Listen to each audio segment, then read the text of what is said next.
Welcome to today's session of the Business and Trades Committee Subcommittee on Economic Security. Thank you very much indeed to Sir Chris and to your officials for joining us today.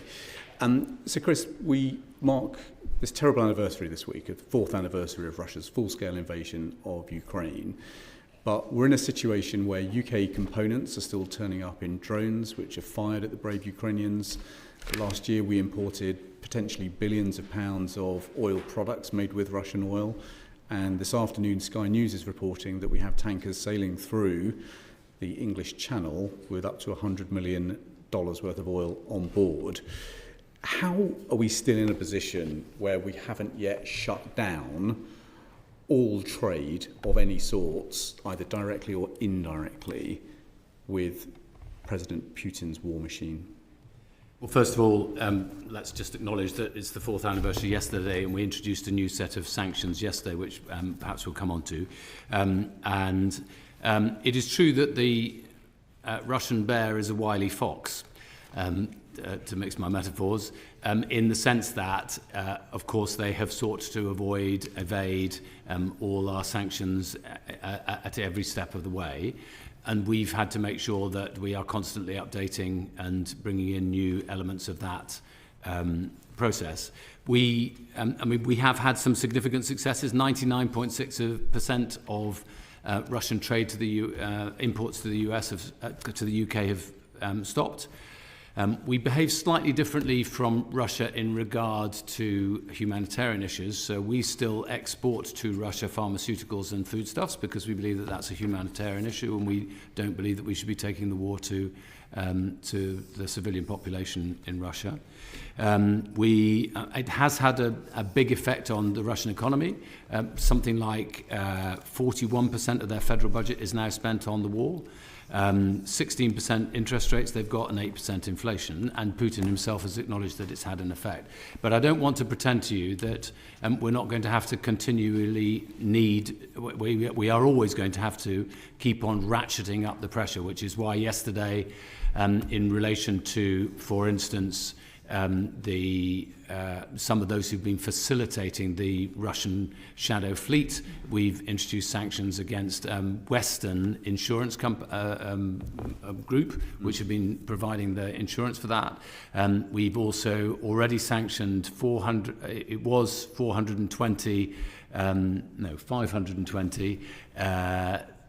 fleet vessels in the Russian fleet, and we added another 40 or so yesterday.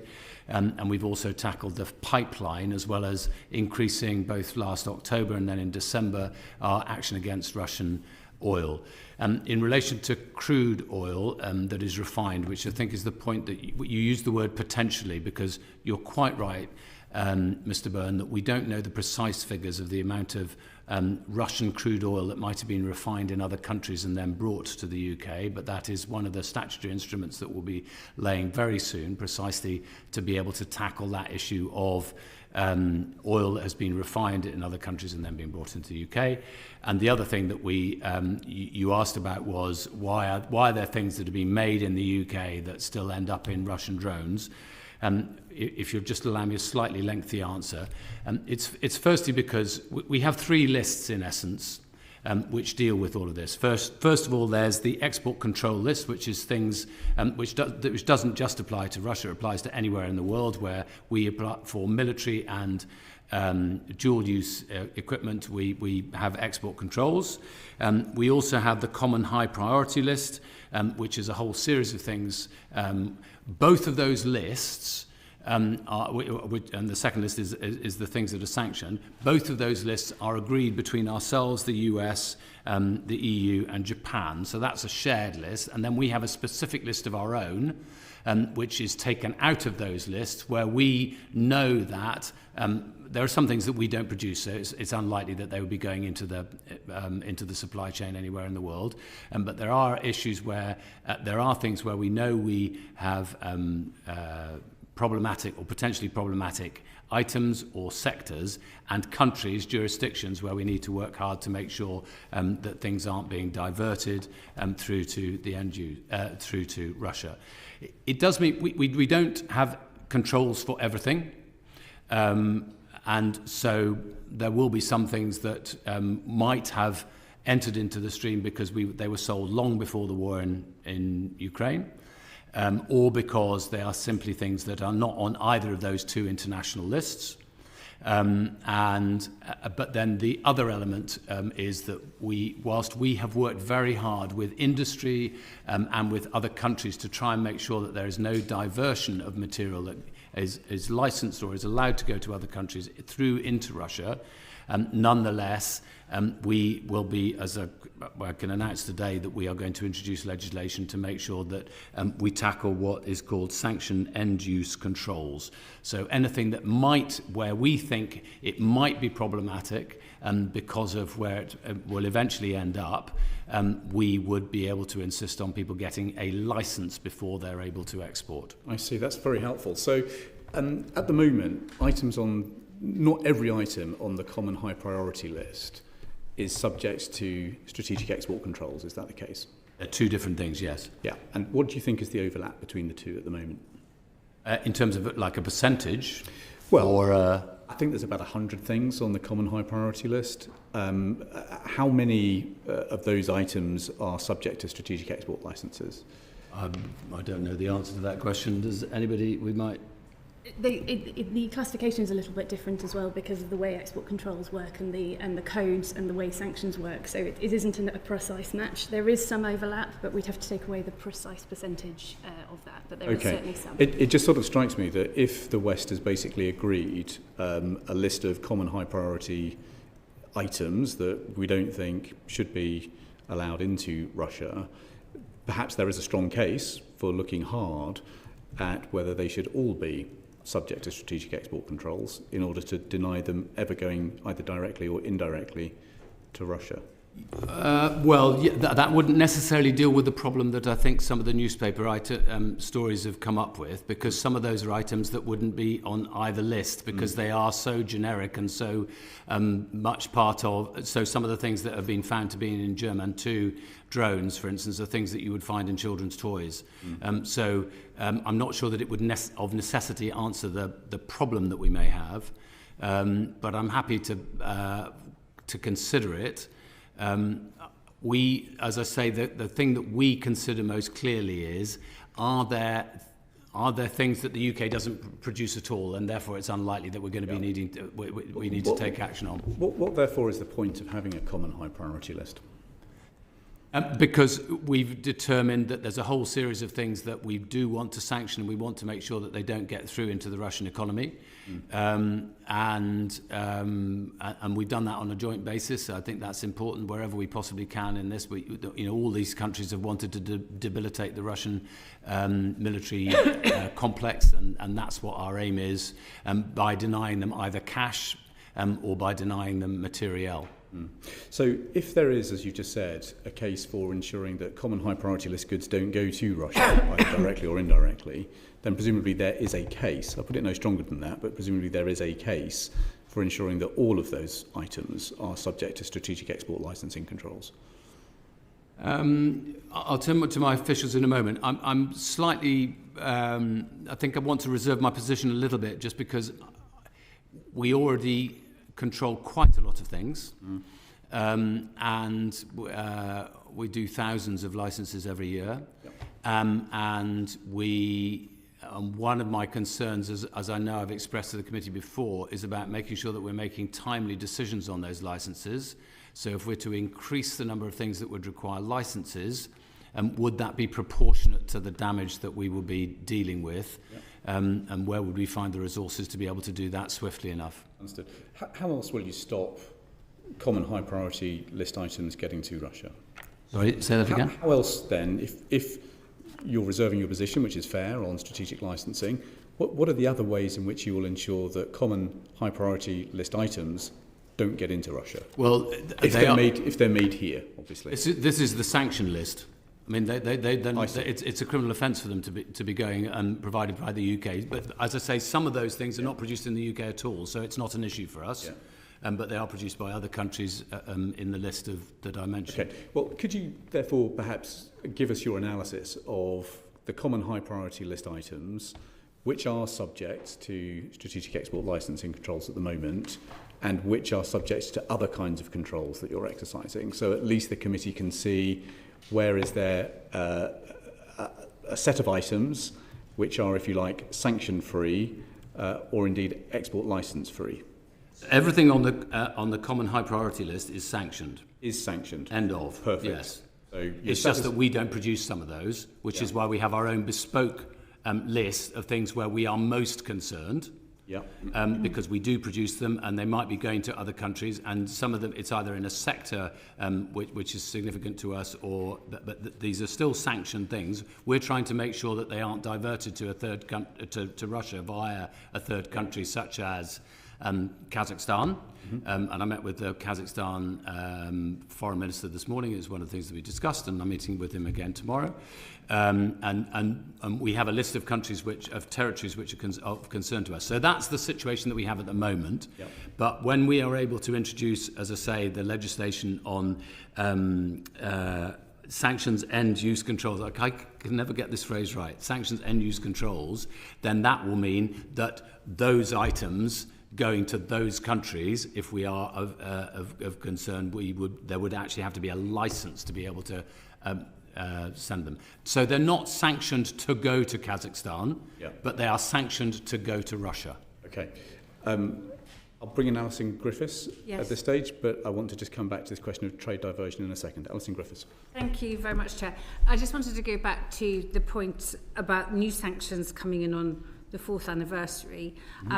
The key question I've got there really is why wait until the 4th anniversary, which, in all honesty, whilst it's an emotional and symbolic date, is actually an arbitrary date. And if the sanctions are needed, additional sanctions are needed, surely they should have been imposed earlier.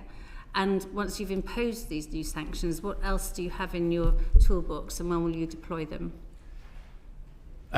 Well, we tend to produce packages of sanctions, but partly because it makes it easier for those watching this space and industry in this sector to be able to understand exactly what's happening. So you could argue that we should identify each ship one by one, but we think it's better to do it in a package. You're right. In one sense, the date is arbitrary, but we have introduced a series of packages. I think this is the 9th series of packages.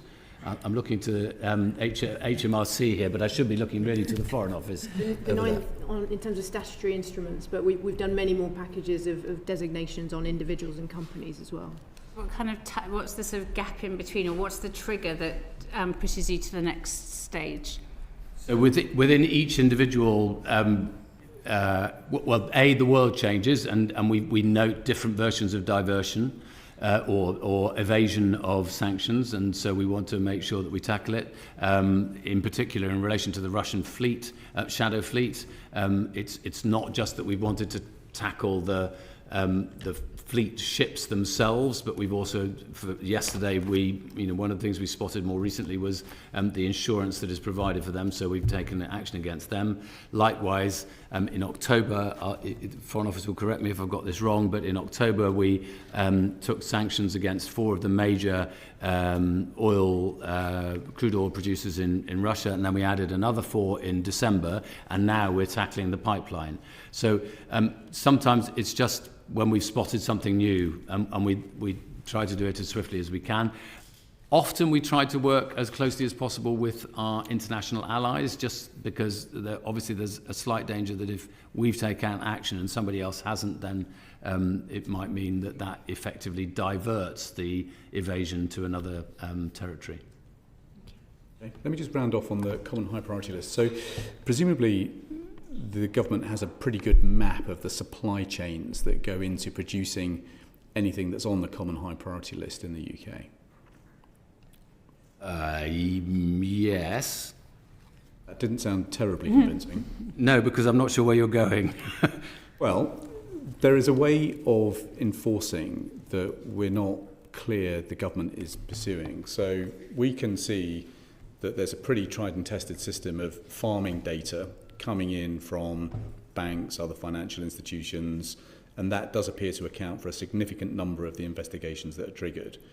The alternative approach to farming data is going out and hunting people who are breaking the rules. And so proactively reaching out to companies that are in the supply chain that produces common high priority list items in this country and actually trying to track down bad behaviour, warning people in the supply chain, is a different approach to enforcement. So I'm just kind of interested in the model of enforcement that we're now operating to make sure that the controls on the common high priority list are as tight and as ferocious as they need to be. Well, I mean, if you look at some of the common high priority list I've got here, and it's quite extensive, I'm not going to go through all of it, obviously, but it includes photosensitive semiconductor devices, transistors, other than photosensitive ones, diodes. I mean, it's a fairly specific list. Yep. And as I say, some of this is stuff that is produced in the UK, and we are rigorous about that. When somebody's applying for a license, it's a different matter from when they know that they're being sanctioned. But I don't know whether, Joe, you're looking like you want to say something. So we do, in conjunction with DBT colleagues and others, undertake quite a lot of outreach and awareness raising to industry to educate them on risks and issues. We in particular undertake targeted engagement with exporters where we think their exports may be at high risk of diversion. That includes things like exports of luxury and dual-use goods. And we highlight the risks. We ask them to be really careful with their due diligence and know their supply chain, know their customers. That engagement has been generally positively received, and through that we've stopped 46 shipments, and we assess that it has disrupted at least 11 individual supply routes and networks for illicit supplies. My question's a bit more, thank you for that. My question's a bit more simple, which is, have we got a list, or rather have you got a list of people who make the stuff on the common high priority list, and have you proactively reached out to all of them to make sure they understand their obligations? Yes. Great, that's a nice and clear answer. Let me just turn to trade diversion now. Actually, sorry, would it just be useful for me to say which of the jurisdictions where we recommend extra due diligence? Yes, that would be very helpful, although I'm going to come on to trade diversion in a second, but go on. I'll do it whenever you want. Okay, well, let's just have a look at data that you'll be very familiar with.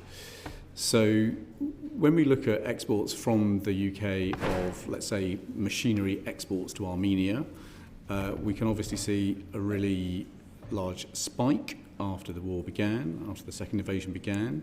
Just moving on, similarly, Kyrgyz Republic, extraordinary increase in exports into Russia, and then finally on Uzbekistan, a similar kind of pattern. So we're obviously interested in what you're doing to try and make sure that exports from the UK to, let's say, one of these three countries are controlled if it is blindingly obvious that is then going on to Russia. And so I think let's just try and bring this to life a little bit. Let's just say that I'm making machine goods or cranes in the UK, and I'm sending them to my traditional dealers in, say, Turkey or UAE, but I've got a pretty good sense that those dealers are then shipping the stuff into Russia, and there's evidence that that stuff is then being used either on the battlefield or reconstructing war damage in Russia. What are the obligations that bite on the UK manufacturer in circumstances like this? Well, first of all, as you just asked, we have a good knowledge of the people who would be engaged in such, who would be making such things, and the list that I was about to talk about starts with Armenia and includes Kazakhstan, Kyrgyzstan, Uzbekistan, Turkey, Thailand, Serbia, India, UAE, and Vietnam, and China. And Malaysia. So in each of those countries, we have shown extra diligence already. That's the situation as it applies now. And when you and I visited the Central Asia in 2023, we saw some of this and we talked to people about it. We, the UK government, have just had this, the C5, the Foreign Secretary is having meetings with all 5 countries yesterday and today, I think, or today and tomorrow, around some of these issues. And we have much better cooperation, I would say, now than we did back in 2023. Of course, just because there are cranes being sold to Uzbekistan doesn't necessarily mean that they're going to Russia.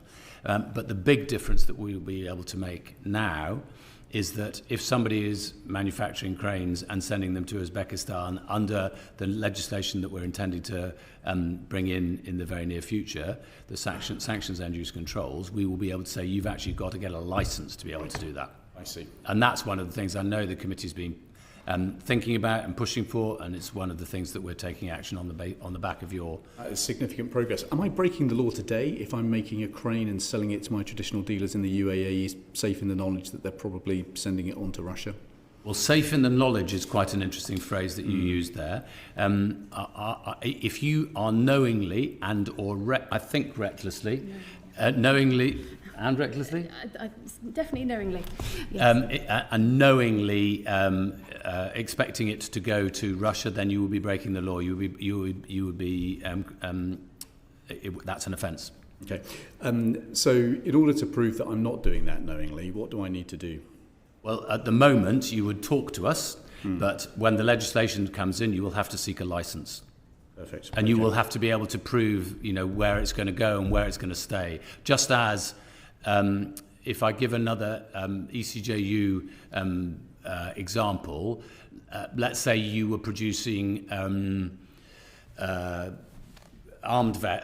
protective vests, and you were selling them to the police force in another country.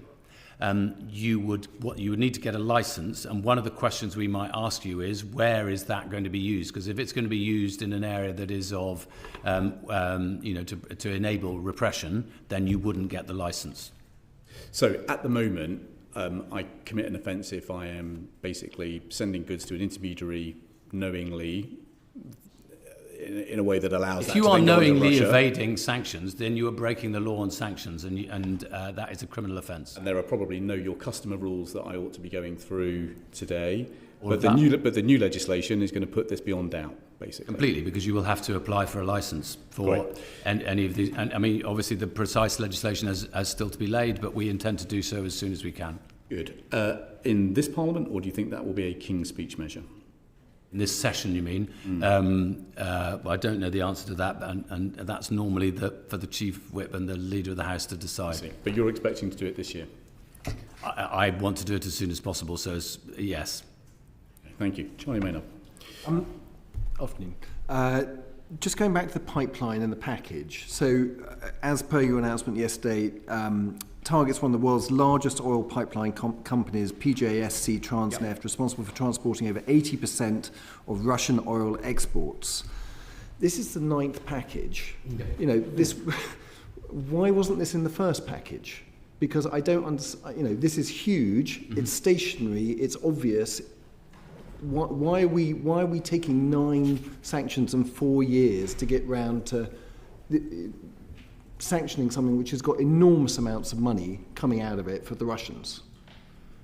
Well, if I can very briefly defend the previous government, it is true that back in 2022 we had, for all sorts of different reasons that were discussed in the then Foreign Affairs Select Committee, it was unclear to some members of the government whether the UK was creating a new sanctions developing policy of its own after Brexit or not. Sometimes we are proceeding as closely alongside our EU colleagues as we possibly, and where we can with the US as well, alongside them as possible. I don't know why this specifically wasn't addressed before, but the Foreign Office might. We've gone through in total more than 3,000 sanctions designations under the Russia regime so far, and in the energy sphere, that has progressively included more and more of the Russian oil sector. So in particular, getting the 4 Russian oil majors done by last autumn. Transneft operates pipelines through which flow 80% of Russia's oil. So it has taken some time to get to the point of doing that sanction, partly because as time goes on, we assess the impact of our sanctions and the risks to market stability. Back in 2022, when we first started putting sanctions in place, there was a spike in the oil price, which is very counterproductive to the aim of our sanctions. So we have proceeded by covering more and more of the Russian energy sector over time as we assess what the likely consequences of doing that will be. And we now see that the global market has enough capacity that we can go further and do more. I'm resisting pulling up a 4-year oil price chart right now, but we could do that. But I mean, the oil price has moved around a lot in that period. I find it very weird that we are choosing to continue to not sanction a massive pipeline coming out of Russia with oil in it on account of markets. And I don't think that's what our country wants to have happen. And are we really, what on earth has been going on for 4 years? If we keep saying we're sanctioning Russia, but this huge pipeline's gushing oil into Europe and into the UK, presumably, or is that absolutely not into the UK? No, it's not into the UK. Right. Okay. But we're by all the more reason to be sanctioning it. In terms of we should be setting an example to European allies to say we're sanctioning it, get on with it. Well, we have taken a leadership role where we can, but we haven't always been able to take all of our European colleagues with us, is the truth of the matter. We have to? Well, it's better... on something like that, why not lead? It is better... I think it is better when we do. It's just more effective. And similarly, we added 175 entities, which are part of the Illicit Two Rivers trading network yesterday. Now, I mean, I could read what your comments as being welcoming the fact that we announced this yesterday, but I take the point about working at pace. I sympathise with what you're saying. Well, Minister, thank you. And is it possible to get a list of what's still not sanctioned? No. Okay, but then... It would be a very bad idea for us to publish such a thing, because we obviously want to reserve our rights to be able to take further action wherever we can spot it. And sometimes the fact that we've spotted it is something that we don't want to make public until we take the sanctions measure. Fair enough, but what about publishing a set of principles as to why you're not sanctioning things? Because clearly, things like this pipeline you've known about for a long time, that's not an oversight. So you've made a decision not to sanction it. Perhaps that was right. But there are a whole load of other things out there which you are also presumably still in the ratchet up list, which are not being sanctioned. And I think, is palladium on there? Is fertilizer on there? Are we really kind of keeping Russian exports of fertilizer open? Maybe you'd like to answer that. Are we? I don't know the answer to that question, but again, it will be difficult to produce an argument for why we're not sanctioning something without effectively recommending people to use it, and for that matter, producing a list of things that we might be in the future thinking of sanctioning. The bigger point I would make is we've done a pretty comprehensive job. It's always going to be a constant ratchet up, and I'm sure there will be other things that we spot in the next 6, 9, 12 months. I hope that we won't be needing to do this in a year's time because we will reach a ceasefire, but I'm sceptical. Minister, I would be more confident if we didn't have a pipeline which had 80% of Russia's oil exports coming out on it, which 2 days ago was still not on that list. That's a big chunky thing. So are there other assets? Is that by far the biggest asset, and the other assets are of that size still that are not sanctioned by the UK? I would say no. I think having sanctioned all of the oil majors and this specific company that runs the Russian pipeline system, I would say there is nothing of comparable size. Metals, fertilizers, scale. Metals we have banned a lot of through our different statutory instruments. Fertilizers, I believe, is part of the exemption for foodstuffs related goods for the sake of global food security? We're still taking fertiliser from Russia because we need their fertiliser. No, 99.6% of all imports from Russia have been stopped to the UK.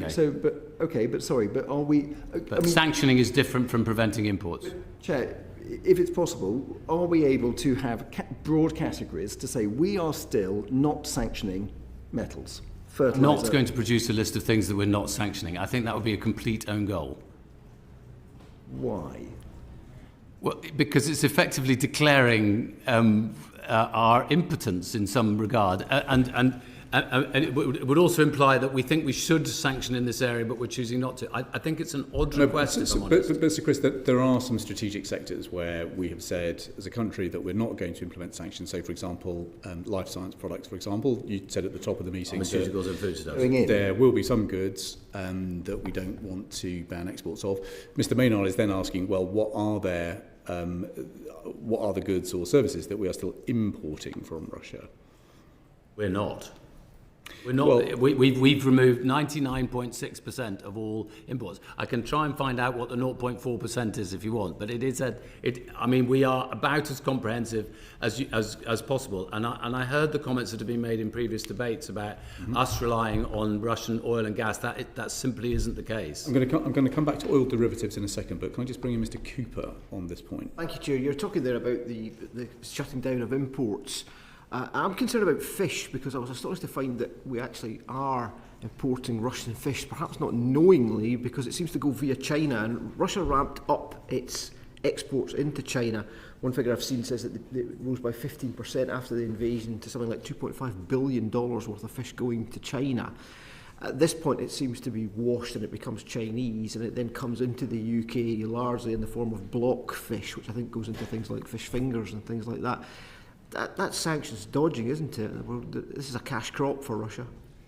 Well, it's sort of the equivalent, isn't it, of the diversion that we're trying to tackle where we sell something from the UK to a third country and then it goes into Russia. So there is another version, just as there is with oil. It's why we're taking the action we are on crude oil that is refined in other countries, which will similarly be banned from import into the UK. And I note that the word you used earlier, Mr. Byrne, was potentially, because we don't know the precise figures and we don't know them either, by definition, in a sense. So it is a decent point that you're making. I haven't got specific numbers or details on that. If you have, we'd be grateful to have them. I'm not sure whether anybody else here has. I haven't got details on fish, but we are certainly checking imports for sanctions. We made seizures of 30 seizures in relation to sanctioned imports. We've also got 2 import-related criminal investigation cases ongoing and 2 more currently being scoped. So we are definitely taking enforcement action on the small remaining percentage of imports. And just to explain that obviously HMRC has responsibility for anything goods that cross the border in or out, which is their responsibility, hence HMRC being here. Off-sea is also Treasury, but off-sea is us, which is DBT.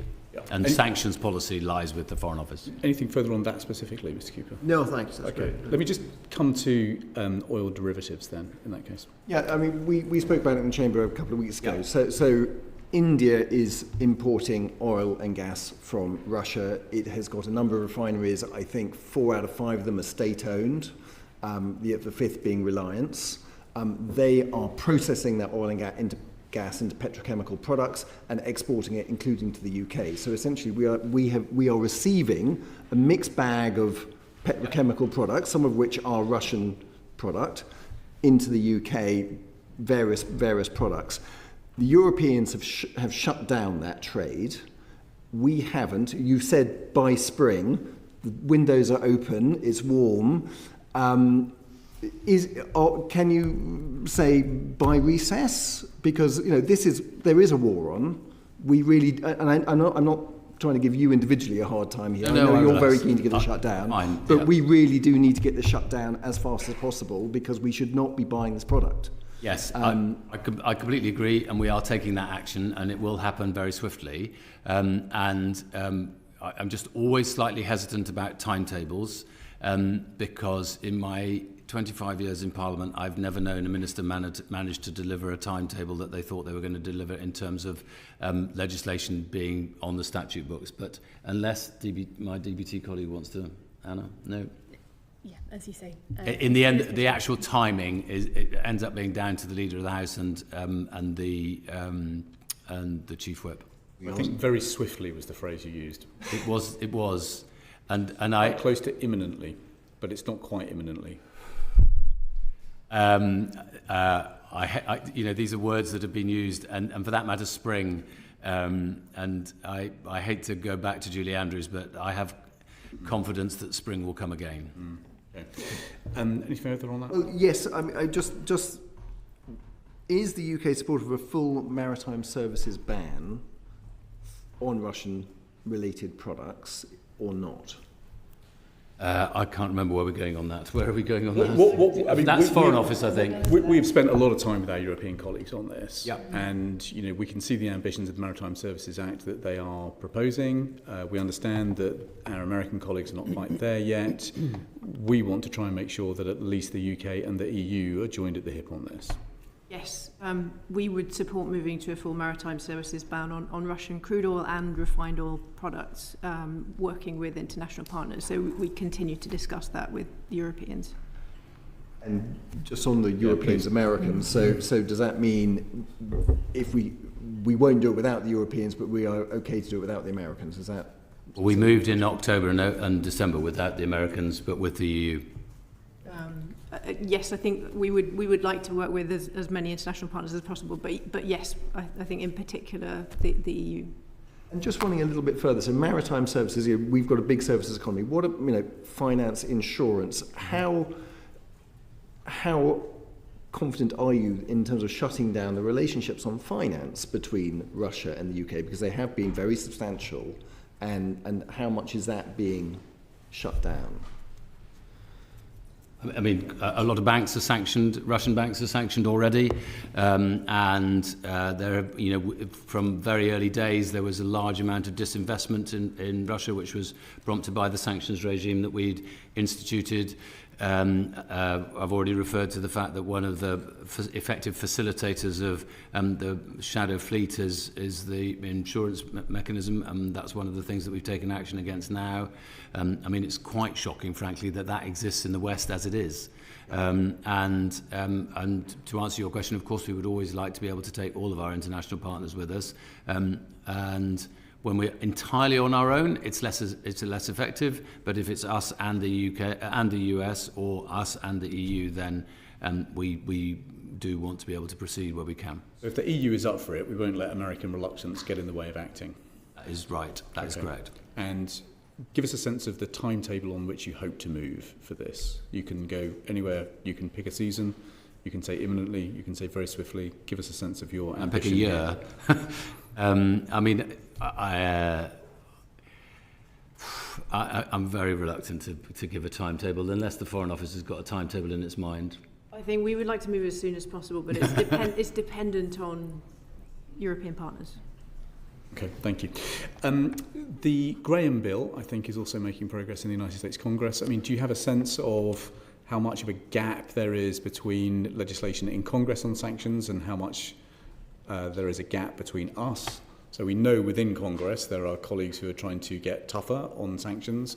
Are we keeping pace with them? Is that an analysis that we've done?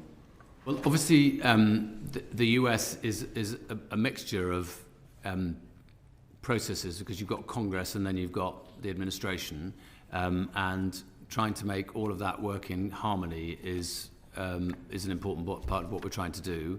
I'm not aware of us being behind Congress on any particular pieces of legislation, but again, it's a Foreign Office responsibility. I think the Graham Bill includes a whole range of different measures, including a lot of things on tariffs, for example, and we don't necessarily always coincide on exactly the same measures, but we have coordinated with the US in terms of the objective of raising the economic pressure on Russia, and we continue to do so. Okay. Just before we move on to enforcement then, I just want to round out the conversation on particular goods and particular countries. So obviously we wrote to you about the Signet case. I don't want you to comment necessarily on the Signet case specifics, but thank you very much indeed for your letter, which was very welcomed. I think you are reviewing the decision about licensing that was made in that case. But let's say two things about that. Yeah, I mean, I was going to just ask you a broader question about the case, which is the substance involved, I think, was pre-peg that goes into essentially making drone wings, and it provoked the question for me, which is, how do you look at the items in the round that we need to prohibit based on what we learn on the battlefield? Well, I think that's a constant process, and if I'm honest, I'm actually grateful to journalists when they manage to dig up stuff that we haven't been able to spot ourselves. It's a helpful process, not one that I want to criticise at all. I should say that obviously, if the decision is made that Signet needs to get a licence because it is a controlled on the control list, then they will have to go through that process and they have to prove where it's going and so on. But nothing has thus far shipped. Yeah. Perfect. Okay. Let's May I just, and then we'll move on to just to highlight, and I take your point about journalists being useful. I mean, this is bypassing the blockade, how Hong Kong feeds European technology into Russia's war in Ukraine, which you've probably seen already by Freedom Hong Kong. I mean, very helpfully, there's a list of UK exports going through to Russia, and then even more helpfully, there's a list of trading companies which have been sanctioned or not sanctioned by the UK and various other countries, and how much they're selling. So it might be worth a conversation, because, I mean, what I don't really know, and I'd love to hear your thoughts, is when you get something like this, obviously you have to verify it. But if you do verify it, how long does it take you to shut those down, in terms of get them on a list that tells people do not trade with these companies? I'll let answer come in just one sec, but just in relation to Hong Kong, for instance, I think I'm right in saying that only a couple of months ago there was a director of a UK firm who has just been sent to prison for exports to Hong Kong without a licence of sanctioned goods. Or not sanctioned goods, sorry, of controlled goods. Sorry, do you want to answer the bigger question? So when we use sanctions designations in order to take action against a bad actor involved in sanctions circumvention, it really depends very much on the circumstances, how long it takes to build the case for that. We have to investigate, what we know about it, what the evidence backs up, and build and rigorously test whether there is a legally robust case for making that decision, and then it's a decision for ministers. I'm going to ask how long is a piece of string, because I mean, there's a war on. There's quite a lot of information in there. You may not be able to validate everything perfectly, but there might be enough circumstantial evidence to be like, well, this is a bad enough actor that we want to be stopping this. And do you have to have perfect evidence and you can't move, or do you actually just make some kind of informed decisions there? I think it doesn't have to be 100% perfect evidence. There has to be reasonable grounds to suspect that it's an involved person under the terms of the sanctions regime. And of course, we have to juggle all of the possible options for designations and prioritise within that. Okay, let's move. Sorry, please, Anna. Just to make a quick complementary point, there are also trade sanctions. So if this is an activity or a good or a service that is going to a sanctioned destination it shouldn't do, or there is some sort of diversion risk, that is also where OTC and HMRC would come in, potentially with an enforcement role and with a sort of educational and deterrence role as well. And we would use that report amongst many open source pieces of information, sources of intelligence, and we would build a picture, and we do an awful lot of building that picture, and then we will do proactive outreach to companies in the UK that may be perhaps interacting with those sorts of entities. So there's a sort of a network and a set of complementary actions we can use, designations, trade sanctions enforcement, a whole range of things that we can work together to work out the best way of tackling these. And of course there may be malefactors, and we obviously seek to chase them down either through HMRC's activities or through our own.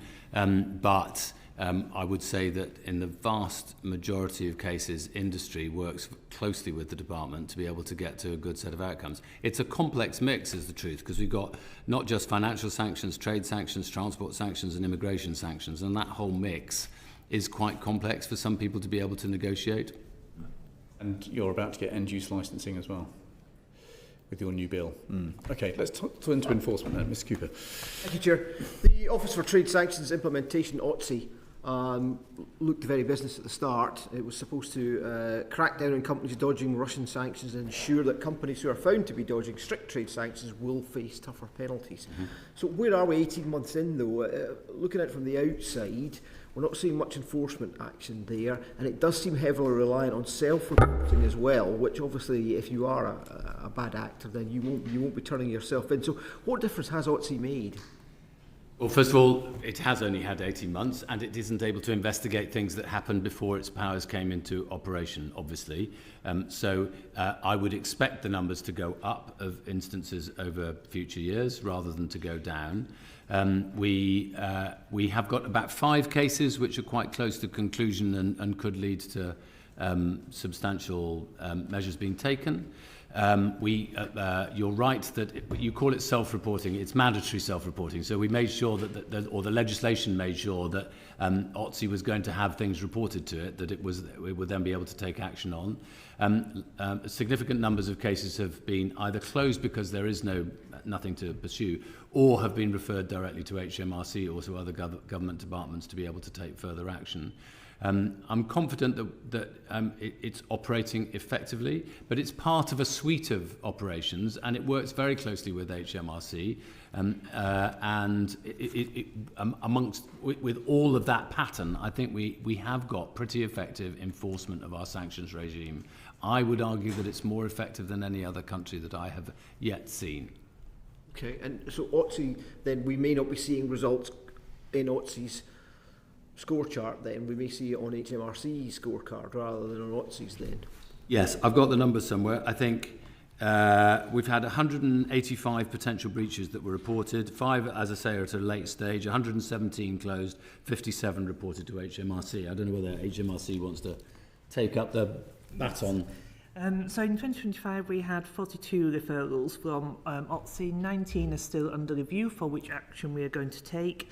8, there was no further action either because when we looked into it there was no evidence of an offence or it was below our criminal threshold. 7 cases, however, linked to existing HMRC investigations, and we are using the information from OTSI to support those investigations. We also had further 2 referrals which had already been referred to HMRC as voluntary disclosures. We referred 1 case to the NCA because it fit better with theirs, and I think they may have had a related case. And then we had 5 of those referrals were deconfliction checks from OTSI to make sure that they were not going to conflict in anything they might do with work that HMRC already had in hand.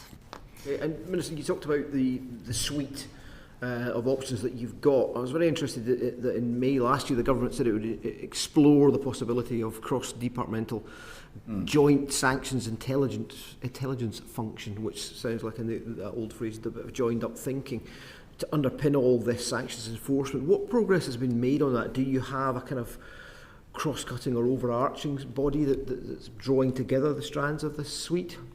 Well, that was in response, because when we came into office in 2024, one of the things we said that we would do was that we would review the whole sanctions regime, and that's some of the decisions that were made yesterday were on the back of that, and some of the announcements that we're going to be making in the next few weeks, and some of the legislation we'll be introducing will be because of the review that was done last May, and that's when the comment was made. I think Anna's going to say a couple of words in a moment, but my impression is that we work very closely between all the different organisations. I'm not sure that I want to create an additional committee or anything like that, but Anna. Yes, well, just to build on that, each of the enforcement bodies has their own intelligence function of one kind or another, and we have been looking at sort of improving the join up across that. Is already working very well, actually, with the way that our different intelligence functions work across HMRC, OTC, OFC, a whole range of enforcement agencies. We're all working together better already, because I think that it was a clear impetus and a clear call to action to do more there, and that is really driving an increase in our proactive enforcement work, I think, across the board, it would be fair to say. We are looking at what further steps we might want to take to go further with that join up, but certainly already working closely together, really reaping the rewards of sharing intelligence, working more efficiently. That is already bearing fruit in some of the operational work that I think we're all doing. So it is something that we hope to say more on as we develop that work further, but there is certainly already really excellent join up as a result of that recommendation coming out. Okay. And again, Marissa, just to back what you said there about how you measure yourself against other countries, how do we do that? I mean, we obviously want to avoid marking our own homework or believing the stories that we tell ourselves about ourselves. How do you measure our performance against other countries? That's why I was somewhat hesitant about the way I said it, because, to be honest, it's only anecdotal. I've not seen any categorical, definition of different countries' activities. We try to work closely, and of course the majority of our historic sanctions regime would have been operated through the European Union, that we still had an independent right to be able to take sanctions, as we did in relation to Iran, for instance, separately from the EU, but in the main this is something that we've got up from scratch since Brexit. Okay, thank you. So, Anna, the Minister kindly wrote to us on the 16th of February just setting out what was quite a comprehensive set of replies about the capabilities of OTC. So you have, I think, about 40 staff now, is that correct? Yep. And what has been the challenge, what have been the biggest challenges in putting that team together, and is it now, broadly speaking, in your judgment, Minister, at the right size? It's broadly speaking at the right size. Obviously, it's going to be taking on some additional responsibilities in the near future, and we will need to review to make sure that we have got the right number of people for it. Okay. Anna, anything to add? No, nothing to add, thank you. Okay. And the number of cases that have been proactively opened by OTC is 14. So I think that's about 8% of the total cases that have been opened. I mean, that sounds quite low. From the 40 people that you've got, how many are actually proactively investigating sanctions breaches? More for you, operationally. Would you like us to take that? Okay. So we, I don't think it's possible to give a clear answer on that, because the way that we are set up means that we work across different functions in OTC. So I'm hesitant to give a definitive number on the people working on proactive enforcement. All of the 40 people in some way or other are supporting our efforts to move towards more proactive enforcement. That is something obviously that is a ramping up exercise, and we fully expect that 14 to increase quite dramatically over time as we do more proactive enforcement. I would also use the opportunity to say that actually the mandatory reporting that we get in is incredibly rich. It is from financial institutions and from legal firms. Both of those are involved in trade transactions, contracts, the financing. The material that we are getting through from those reports is incredibly rich. It is really helping us to build our proactive enforcement repertoire and really drive that forward. So while it's in some cases is self-reporting, sometimes it's third-party reporting, and either way it is a really rich picture, and actually a novel area, because we haven't had mandatory reporting in trade sanctions enforcement before the creation of OTC. So it is a very rich scene that we are looking to mine further. Okay, in that case then maybe we could just ask you for an organisational breakdown of OTC, just so we've got a sense of who is doing what in there. We can do that in correspondence. We'll give you whatever we can. My only sensitivity is just about if we don't want to expose any kind of secrets. Yes. Well, not state secrets, but stuff that might enable those who want to evade sanctions to do so. Fair enough. Mr. Maynard. Minister, Joanne. So as I understand it, HMRC is responsible for criminal enforcement of sanctions, and that's one of the legal basis for that is the Customs Excise Management Act 1979, or CEMA, and Section 68. And inside Section 68, there's Section 2, or Point 2, which is the intent to evade clause. This is the more serious offence where a person is knowingly concerned in the export of goods with intent to evade a prohibition or restriction. How many people have been arrested for that in the last 15 years? I don't have figures on numbers arrested. We've got 21 live criminal investigations. Of those live criminal investigations, we've just had recently 2 charging decisions, and there are 3 individuals in those 2 cases. And just to be clear, that you will know that in many instances what HMRC moves towards is a compound settlement, but they wouldn't do that in relation to the issues that you're talking about, because that would be a case of deliberate evasion, and then they wouldn't use compound settlements. I want to park compound settlements and just go for this. So anecdotally, I've been told, and I don't know whether this is true or not, there have been 2 arrests in the last 15 years, and obviously, different administration and everything else. But I would really, if you wouldn't mind checking that and just telling us how many people have, individuals or we'll write back to you, have been arrested on that, because if it's anything like that, obviously we've got a really big problem, because there's an awful lot more bad actors than that. Yep. And what that means is that HMG has been not doing what it should have been doing. Or you could argue that it means that the legal threshold is inappropriate and needs to be changed, or whatever it may be. Which way, we've it's got a perfectly really legitimate point, and I'm very happy to write to you about it. So if we could go there, because what I'm worried about is essentially we've got a massive gap in enforcement, and bad actors probably know that.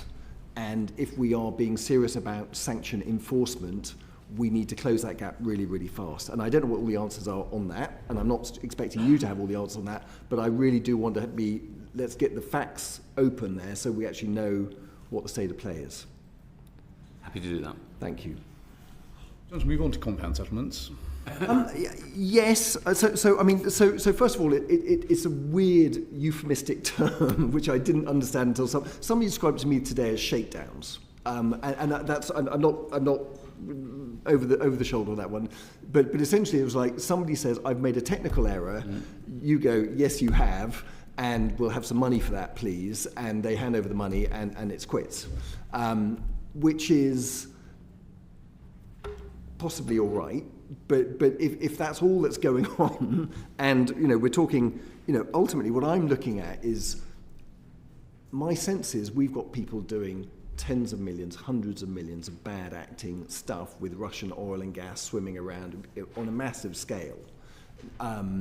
And when we have got our entire compound settlements, and that's it, because there were no HMRC enforcements in terms of money that we've received information on, of £2.5 million over 4 years, and we think about the scale of the war in Ukraine, I feel disappointed and worried. I know, but I think, well, first of all, I want to say that I think the vast majority of our sanctions are holding and are being abided by UK business and by UK financial institutions and everybody. I think it is an example of success. I'm not complacent about that.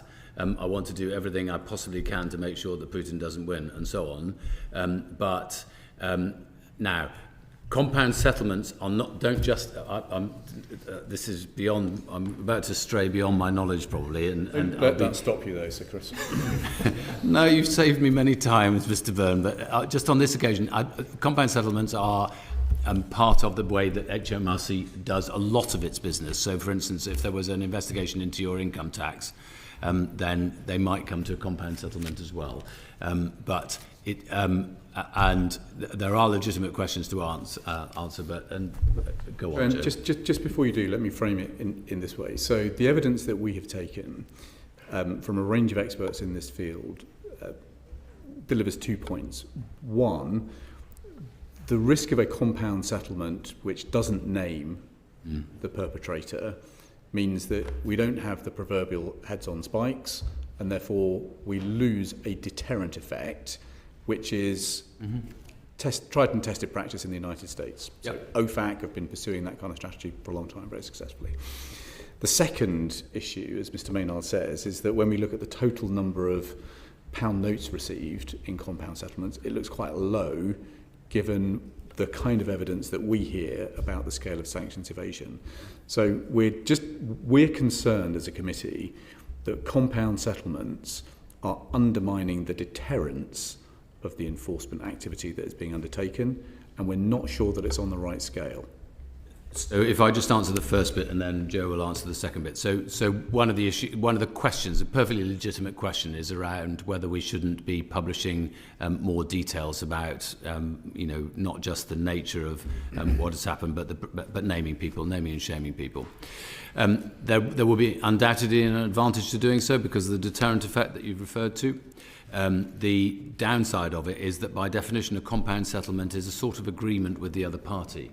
And if that then prevented them from coming to an agreement, then we might be in a process where we were going to be pursuing legal action, which might not be successful and would incur significant costs for government as well. So I incline towards greater transparency, and it's one of the things that we're looking at how we can achieve over the next few months, because I take that first point.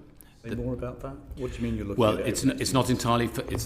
I'm not Treasury, so HMRC would have to make a determination about whether they could go in that direction. And there's another problem for them, which is that many of these issues are subject to quite tight confidentiality issues, not because we've insisted on it, but because of the whole premise on which the reporting is done. So they have to be able to work their way around that legal element. But Joe's probably better equipped to answer some of that. Yes, so we have very much been listening to and have heard the concerns about the transparency around compound settlements. We do recognise that greater transparency can be helpful in terms of both deterrent effects and also in terms of lessons learned for other companies and individuals to see what has happened. We are currently bound by strict taxpayer confidentiality that runs, it's not specific to sanctions or strategic exports, that's part of our wider confidentiality that HMRC operates under in relation to taxpayers' affairs. So we are looking at as options both what more we can what more information we can currently put in the public domain. We're also looking at options for giving ourselves the powers to have greater legal powers to name. That's in the early stages of work at the moment. And would require legislative change, just to be clear. That's my anxiety about the pace that we might be able to move that on that. And we are also under the current constraints under which we're operating, we are moving to make more compound settlements a condition of them that the person or company agrees to be identified in appropriate cases where we think that is justified, and one of those might be that the company itself, for example, has put some information in the public domain already. Okay, I mean, it's obviously a problem if the state has decided to delegate enforcement activity to a part of government that has to work in such secrecy that the deterrent effect is completely undermined. But I want to get to greater transparency, and I want to get there as fast as possible. It's not directly within my department, but it's one of the things that I want to drive forward. Okay, and so what I'm taking away from this conversation is that this is something that you're looking at, and that you will come back to us or to Parliament with a decision. Well, I mean, we would have to come back to Parliament because it would require legislation, and I'm not even sure whether it would be primary or secondary legislation. We're seeking advice on that at the moment. Exactly. Sorry. We're seeking advice on what legislation would be needed at the moment, so I can't answer that at the moment. So you're reviewing legislative options? We are, yes. Okay, thank you very much. Just very quickly on cryptocurrency, this will be a debate obviously that comes up a lot on Monday in the elections bill as regard to cryptocurrency donations and political finance. But just for the purposes of our session today, it would be just to get a take from you on what is the scale of the problem with cryptocurrency donations as an enabler of sanctions evasion? Go on, Anna. What is the casework telling you about this problem? I mean, it clearly is, and it's something actually that OFSI and the Treasury has been looking at and driving some sort of cross-Whitehall work on. It is obviously something that we are alive to. It is, it is part of the wider kind of financial crime picture, and an increasing part of that. So we are aware of it. We are alive to it. We are working with partners across government, and in particular, the Treasury is leading some work on this that we are docking into, and will be looking out for this. This is clearly there is a trend. But I'm interested in just characterise the nature of the problem and the scale of the problem based on the casework that you've got at the moment. Is this a big problem, a little problem, a marginal problem? I think it would be difficult for me to speak to the sort of how in any meaningful way I think about how it's featuring in our casework. It is certainly something we are aware of. We know that others are seeing it too. There is a collective view that this is a growing issue that we need to tackle, and we are going to tackle it. I'm not really in a position to say more sort of precisely about how it is feeding through in our casework, but it's absolutely something we are looking out for and looking to build a picture on, and indeed then play that back to the industry so that they can improve their compliance and due diligence efforts. And there are some particular platforms that have been named in open source reporting on this, including Tether. But I mean, are there other particular flavours of cryptocurrency which appear to be turning up more often than others?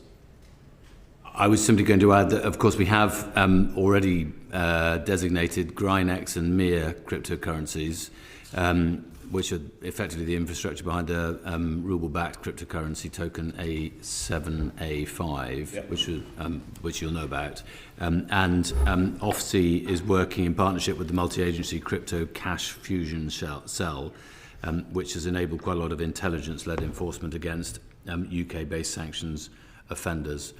It goes to the point again, which is it is a suite of bodies here. We have HMRC, we've got OFSI, we've got OTSI. Yeah.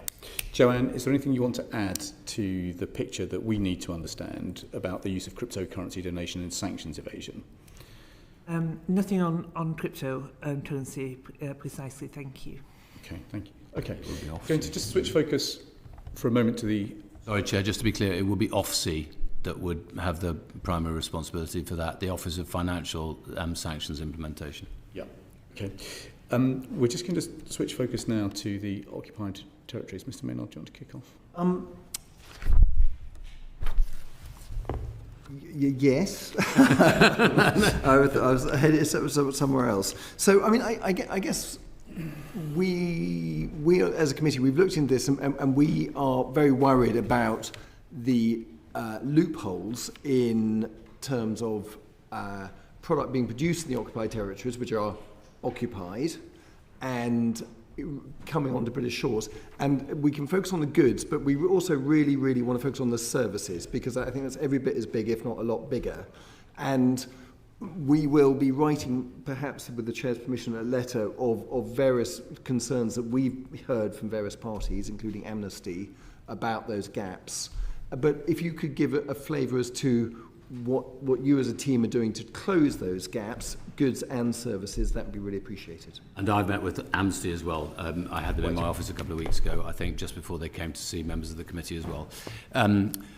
Look, just to start a bit from first principles, because I think it's important in regard to this, the settlements are illegal.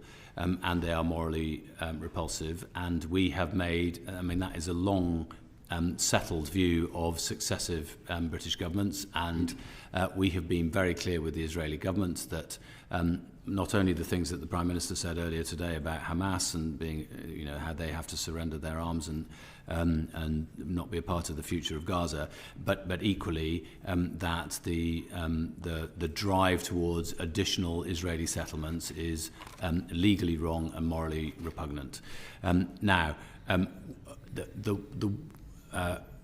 The ICJ ruling of 2024, some of which we are still considering in quite considerable depth, one of the things it says is, of course, that we would have any country would have to draw a distinction between what happens in a settlement and what happens in the rest of Israel,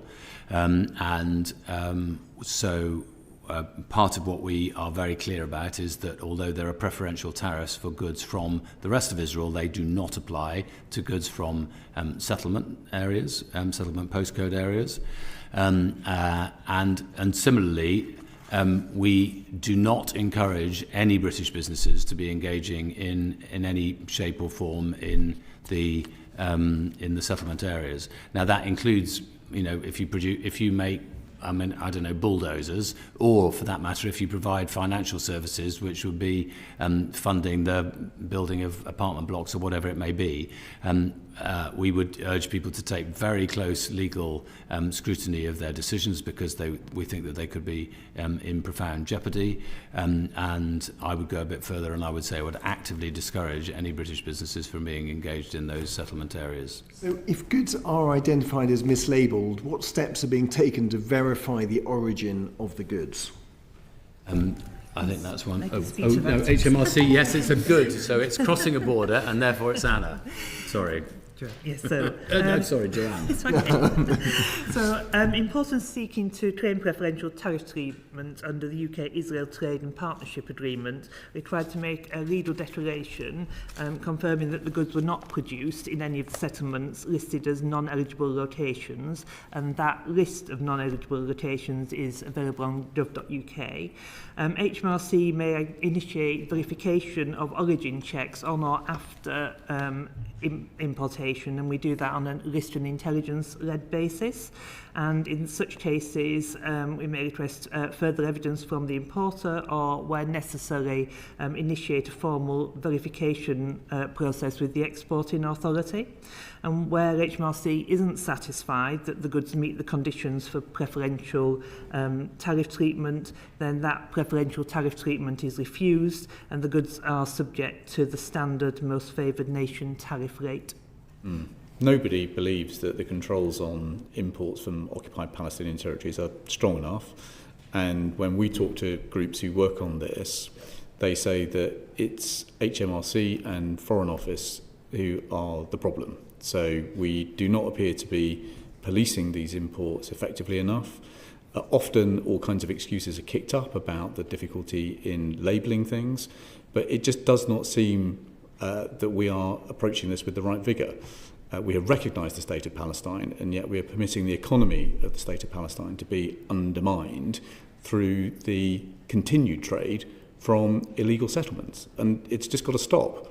And so where is the plan as part of the reconstruction of Palestine to completely take out any risk of imports from occupied Palestinian territory? We haven't got a ban on the import of goods from settlement areas. I know that there's an argument for us to have such a ban, and it's one of the things, obviously, we keep under constant review. But why haven't we got a ban? Because we're keeping it under constant review. I mean, how much more evidence do we need that the expansion and the behaviour of settlers is destroying the possibility of putting together a viable state of Palestine? I mean, I appreciate it's a Foreign Office lead on this, Sir Chris, but I mean, how much more evidence do we need? Well, I think we need to take concrete steps, obviously in accordance with international law, which is one of the things we have to bear in mind, but to counter settlement expansion. That is something that the Minister for the Middle East and myself are considering at the moment, how we can best effect that. But I don't know whether the Foreign Office wants to say anything more. I think Hamish Faulkner answered a debate on this yesterday, on some of these elements yesterday. No, I don't have anything to add to what you said. I mean, Minister, given what you've just said, which I happen to completely agree with about your view of the occupied territories and the illegality of those settlements,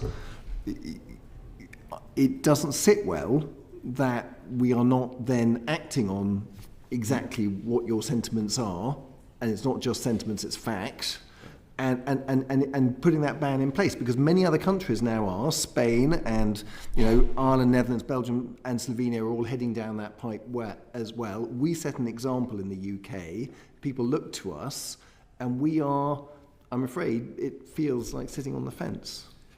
Well, we could talk about the broader policy on Israel and Gaza, I suppose at some length. That's not my particular area of responsibility, but I would just say that having looked a little bit at what Ireland and Spain are trying to do, who I think are really the front runners in this, they are struggling to create legislation that they think will work. So I would just issue a slight word of caution about that. I hear I've heard it in my office, and I hear it again today, the arguments that are made. Our aim of wanting to prevent settlement expansion is clear, and we've taken action. We're the only country, I think, that has sanctioned individual members of the Israeli government. We've taken, as the chair has already referred to, clear position on the recognition of Palestine, and we need to keep this whole subject under review. Has the government considered the merits of a ban on goods from occupied Palestinian territories?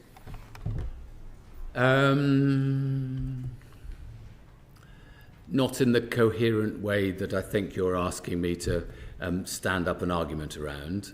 But of course it's something that we've heard. People make an argument to us, and we're not deaf. What steps can you now take further to this committee in reviewing whether a ban would be possible? I'm afraid, Chair, you're not going to get any more out of me. It's not entirely my area of responsibility. And I think one of the things that I have two very, we took a position, for instance, as in the Foreign Office we were going to adjust, not in the Foreign Office, in DBT, that we were going to adjust we were going to suspend some of the licences because the Foreign Office had made an adjudication that there was a real risk of Israel not abiding by international humanitarian law. So we suspended some licences under our export control system. We also suspended the FTA agreement with Israel, or process with Israel, because for that same reason. And I'm very keen at this moment to do everything I can to enable the ceasefire to hold, and for the people of all the people of Israel and Palestine to be able to have better lives. But I can't make it. I'm not making a commitment on behalf of the government around what we will or will not review. Well, could you tell us what steps the UK authorities do currently undertake to ascertain whether an import originated from the occupied Palestinian territories and therefore shouldn't receive preferential treatment? What steps do you take today? So those are the checks that I set out, that we undertake list and intelligence based checks. We ask for further evidence. We may require a formal verification process which with the exporting authority. If we're not satisfied as to the origin of those goods, then we will refuse the preferential tariff treatment, and we will charge the standard most favoured nation tariff rate, so they don't get the advantage of the improved tariff. Yeah. It might be helpful if we wrote to you to tell you how much that happens. It would be incredibly helpful, because we've obviously written to you on the 12th of February. And I apologise, you should have had ministers. I signed it off, but it hasn't got to you yet. That would be helpful to receive. But let me just ask one further follow-up to this, which is that obviously if there's been a movement of goods from the occupied Palestinian territories to the United Kingdom, someone will have had to finance that. So it would be good to understand how you go about checking who may have financed the movement of such goods, and if indeed someone commits an offence if they undertake the financing, whether that is through working capital or invoice factoring or whatever else. It is always an offence to lie to HMRC. You're satisfied that there are offences that should bite on those who are financing the movement of goods from the occupied Palestinian territories. Anybody who lies about to HMRC about in a way that affects what tax they do or do not pay, or duty they do or do not pay, or tariff or whatever, that is I think I'm correct in saying. Making an untrue declaration. Yes. Thank you, Joe. Then that is an offence. That is an offence. Yes. Okay. I've just one small point, which is not small ultimately, which is yes, the ceasefire has been declared. More than 600 people in Gaza have been killed since it. Yeah. So this is far from a ceasefire in practice. Point taken. Well, we've heard what you said about whether or when government might consider the merits of such a ban, and we look forward to the answer to the letter that we sent on the 12th of February. We have 2 ears and 1 mouth, so... Thank you. If there are any further questions? Yes, so moving over to beneficial ownership, and at the moment we have got an improved situation in the UK, but it's pretty sub-satisfactory. And I particularly want to ask you around property owned by a UK company controlled by a trust and property owned directly by a trust, with a view to that information on beneficial ownership being accessible to the public. It's something the Europeans are now doing and we're not. We are doing it in every other shape and form of entity, but we're not doing it for that. And please correct me if I'm wrong. No, I'm doing a sort of a slightly confused face, because I was about to answer you in relation to beneficial ownership and the overseas territories. Which I do know about, but I don't know about the problems that there may be in the UK. So I'm afraid this is something that I might have to write to you about. I wasn't aware that this was something that was... Well, and all of my officials are looking as bewildered as me, so...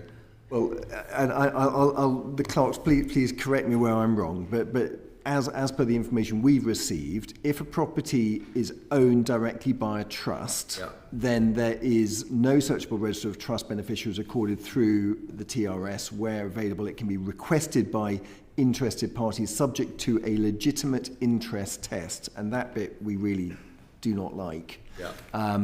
The applicant must demonstrate their involvement in investigating money laundering, and the information requested would advance an investigation, which is a pretty high bar.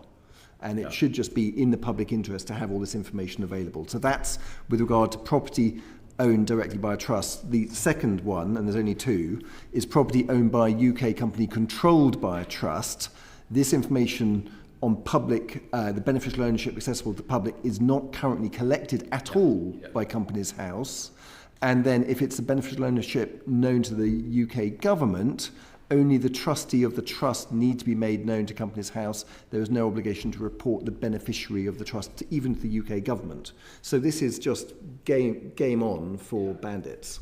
I get all of that, and I'm in favour of as much transparency for the public as is possible and achievable. I'm not sure. I don't want to stray too far beyond my certain knowledge. So I'm afraid I will have to... So we have a very helpful letter back from Minister Stephen Doughty and Blair McDougall on the 20th of February, which we published as a committee last night. Fairly helpful about the direction of travel, but we're supremely concerned that a number of Crown dependencies and overseas territories are basically slow-walking the publication of the beneficial ownership registers that they have promised to create. So we're kind of concerned about what you're doing to encourage them to finish the job. But second, there is a review that Baroness Hodge is undertaking on behalf of His Majesty's Government, but I don't think we've got a timetable for when that might be concluded. No, well, as you will know, I think both you and I were involved in this debate back in 2008, 2009, 2010, and all the way through the 14 years of the other government. And it has been like pulling teeth trying to be able to get all of the overseas territories to sign up. I thought there was a moment in 2010 when we might be able to achieve it on the back of the 2008 financial problems, but we didn't. But So Gibraltar, Montserrat and St Helena have publicly accessible registers of beneficial ownership in place, which is obviously a step forward. Cayman Islands and the Turks and Caicos have legitimate interest access registers in place. I fully take the point that that is nowhere near good enough, and we want to make sure that everybody gets to full openness. And at the Joint Ministerial Council, which Minister Doughty chaired in November 2025, Anguilla, Bermuda and the BVI, the British Virgin Islands, committed to continue with their plans to implement legitimate interest access registers. Again, we are still pressurising all of them to move towards full transparency. Just on Baroness Hodges, I don't know that I haven't got a timetable for that. She started in... she visited the BVI in 2025. You know this because it's in the letter. And sorry, we'll write further to the questions. If I may, I do think the Cayman was on that list, and I think Cayman is one of those big three, along with the BVI and Bermuda, who are the and you know, just to give a flavour, you might have seen the Guardian today. I mean, this matters. We've got 8 billion going through the BVI in essentially dodgy Russian stuff, another 4.4 billion in the BVI, and in the Cayman Islands it's somewhere in here and I can't find it immediately. Bermuda is 3 billion. So these are big chunky numbers, and you know, it is definitely on us to be... No, I completely agree, and it's one of the things I've been committed to for a very long time. When I was Minister in the Foreign Office, I suspended the Turks and Caicos government because of allegations of corruption there, and oddly enough, I appointed Rob Rinder as the lawyer to deal with it. We as a government are committed to do everything we can. The powers that we have in relation to the overseas territories are relatively limited, except when they need to rely on our contingent liability provisions. I think sometimes it's a matter of trying to persuade people as much as anything else, and that's what Minister Doughty, I know, is actively engaged in. And I think that the work that Baroness Hodge did, both when she was a member of this House and now in her role, I hope will be able to deliver the goods. Okay. That brings us to the conclusion of this session. Thank you very much indeed for the full and candid evidence that you have provided. Thank you very much indeed in particular for the update on the new legislation which you're planning to bring forward. That concludes this session. Order